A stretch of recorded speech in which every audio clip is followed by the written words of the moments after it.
What up, Long Beach? Welcome back to GazetteSports.com. It's Tyler. And Mike. And we are in C House for 2011 high school football kickoff, Compton Centennial at Compton. The old ball coach Don Markham looking spry out there. He's heading up the Tar Babes this year as they try and win this territorial rivalry with the Apaches Compton Centennial.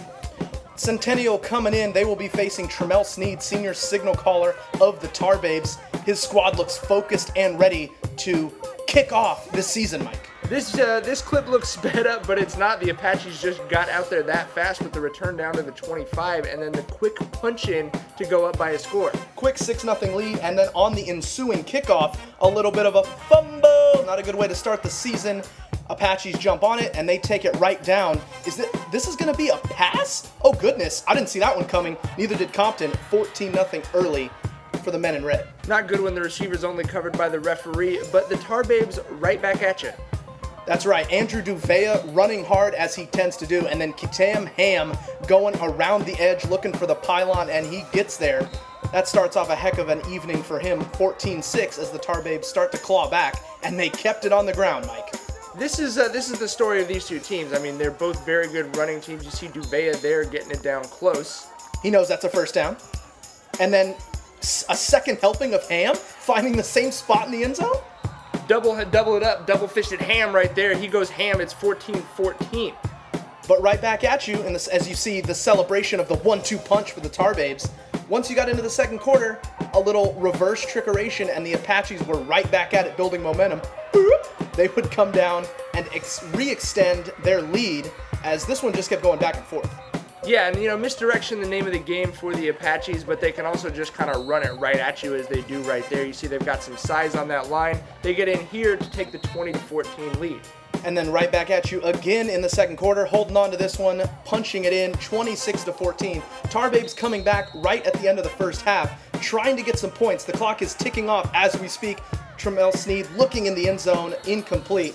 So a 2-score deficit for the Tar Babes at half, and it's always a party with the Compton band on the field. No doubt the best show on turf, regular turf. And then Compton running out, they're pumped, they're ready to go. This has been a seesaw so far. Why expect it to be anything different in the second half? And there was a little defense. Bobby Kimbrough with the big hit right here, and then Andrew Duvea cleaning it up. That's a turnover on downs, and then Duvea says, just give me the rock and I'll run it in hard. So we saw a little bit of defense, but it was mostly the ground game as the Tar Babes answering back in the third quarter.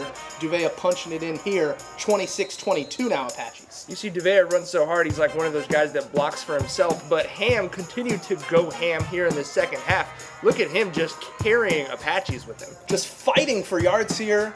As now we see Sneed rolling out. He's going to do it himself, and Compton has their first lead of the game here in the fourth quarter, 28-26. But oh goodness, the Apaches come right back, and after an 86-yard touchdown pass, Compton in a hole here as Sneed gets sacked. They're back on their own 14, 3rd and 28. They need this one. They need something to keep them in the game. They throw up what looks like a Hail Mary, and it's answered. Chris Lewis, the big man from the basketball team, goes up and boards that one. Yeah, that's an offensive rebound in the stat sheet, and then we are going to see Ham, as you mentioned, go ham.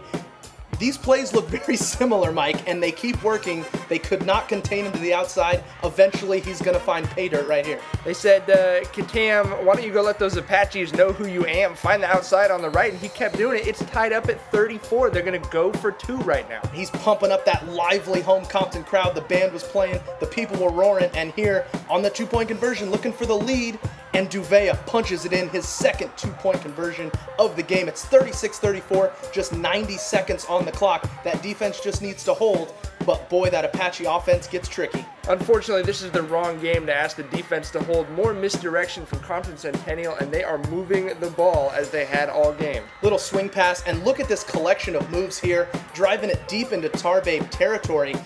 You just felt Compton thought they had this game won, but not so fast. This team is too quick. They got the size up front like you mentioned, and they're able to drive this down quickly. And whoo, what a move there, and this is the game winner for the Apaches. 42-36 Compton Centennial. The Tar Babes are going to get it back and try and make another go at it. This is Sneed on the final play of the game, but he is grabbed and stood up. That is the end of the second chances for the Tar Babes. You see the Apaches taking the field by storm here.